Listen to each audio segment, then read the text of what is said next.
What's up everyone, it's Typhoon Carter, and today I present to you another part of my Fire Emblem Eirika Reverse Recruitment LTC. Today we have Chapter 15, which is another desert map, and it is one of the better desert maps in the series. But first we have to feed Natasha a bunch of stat boosters, as we need her to fight a lot of enemies for this chapter, so we need to increase her bulk.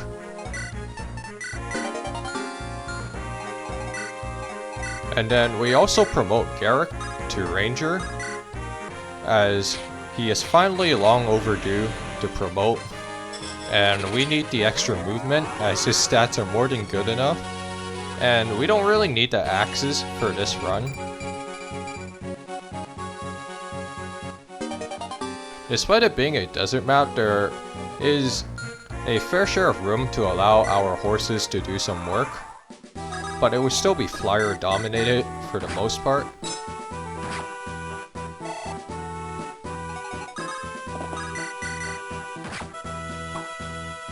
Now, there are some desert items that we have to get, but in FE8 we don't have the reset trick to take advantage of. And since we can't really do that, what we have to do is we have to manipulate the RNG by putting units with decent luck stats to find the desert items, since the desert RNG is 1 RN.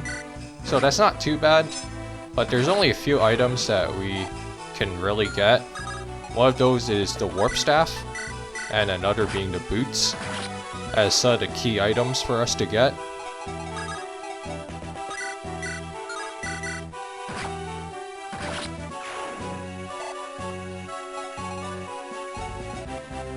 And then we also deployed Vanessa because we need her full 8 movement to just reach the Master Seal village on time within 2 turns. And then we'll have Cyrene be leading the main charge to get most of these enemies out of the way for Kalak's side. And we don't need as many people on Kalak's side as we need for Volter's group on the lower end of the map. Now we have Cormac drive Natasha onto this force because we need her to fight a bunch of enemies. No, being a summoner, the Phantom's utility is, well, we're just using him to burn a couple of RNs, as he just stands there menacingly, and he will begin his assault in 25 turns. Since this is an LTC, we don't have time to wait for the Phantom to begin his assault, so he can just stand there with just his mere presence, striking fear. Anyways, this enemy phase is a fairly precarious one, as we need Natasha to fight a bunch of enemies. Tana needs to get hit by this fighter in order to draw some of the enemies to attack her, as there are some enemies that Natasha can't quite one round. But it is also to manipulate the troubadours into healing some of those enemies, since Tana lacks the firepower to kill some of these enemies.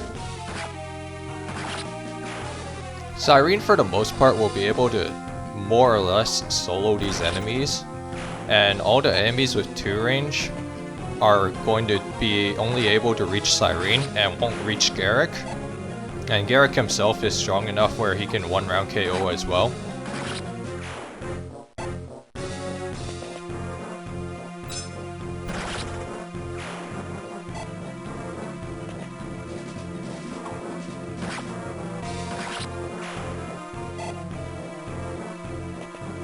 And then now the onslaught begins on Natasha. Natasha has about 60 avoid standing on the forest, luckily, so it's not too bad.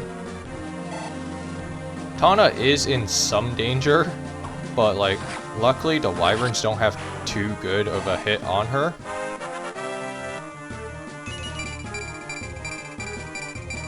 Now, there's the other notable enemies that Natasha, even with all the stat boosters I dumped onto her, that she can't 1-round KO, includes the Paladins and the 2 Rangers. The Rangers have an unusually high amount of class base stats, and are one of the rare competent enemies in Sacred Stones.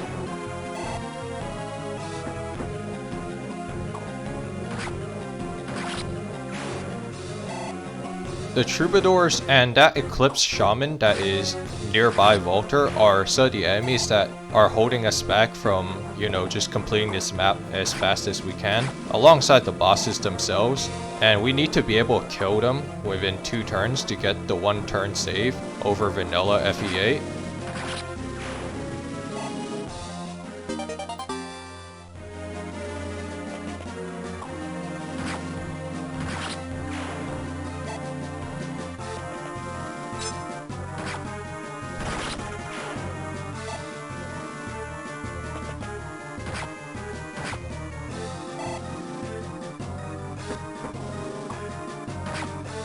Tana just misses the 1 round KO threshold on the Wyvern Knight, but that's fine because that's part of our plan of manipulating the Troubadours into moving a bit out of position per se.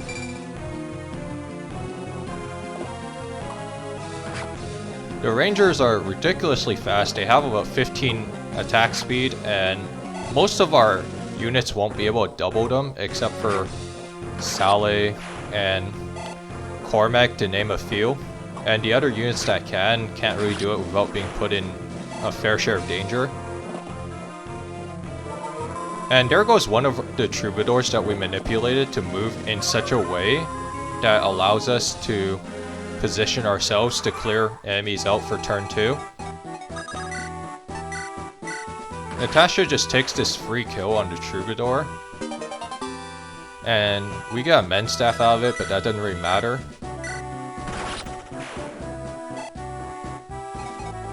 Saleh, No, and Tana all make a combined effort to finish all these enemies off.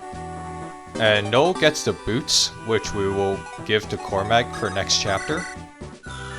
Tethys dances for Saleh, and Saleh is very important to this True Darn strategy that I am doing, because we have Saleh. We need him to take some pressure off of Natasha, but how we're going to do it you'll see in a second.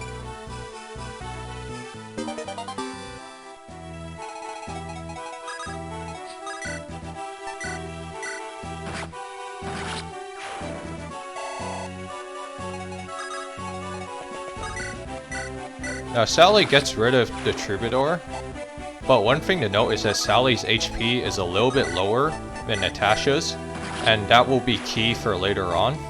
And we also make use of the enemy movement order. Now with Kalak, there's just Kalak himself who has a Hoplin guard, so that means we can't just crit him.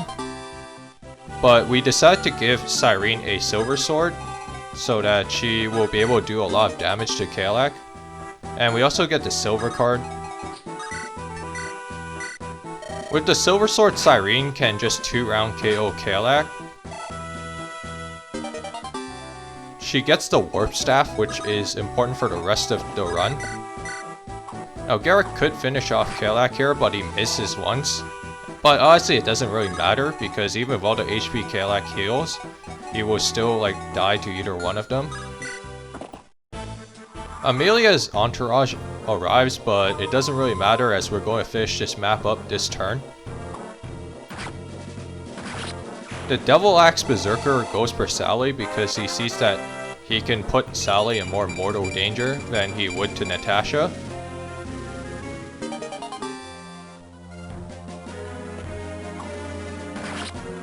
And Cyrene finishes off Kalak with ease. And we get the Hoplin guard.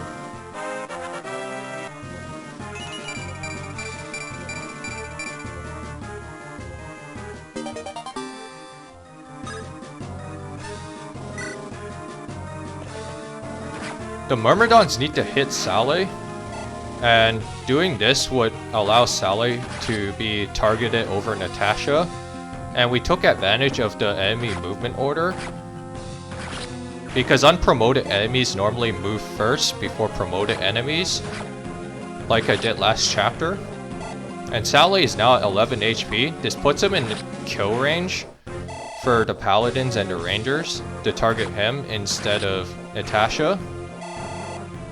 Saleh just needs to dodge once during this whole duration, at least against the Rangers and the Paladins.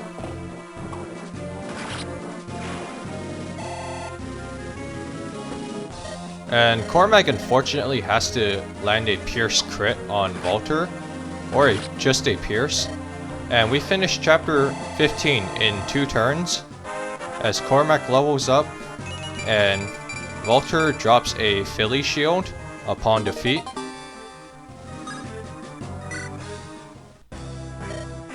I will see you guys next time.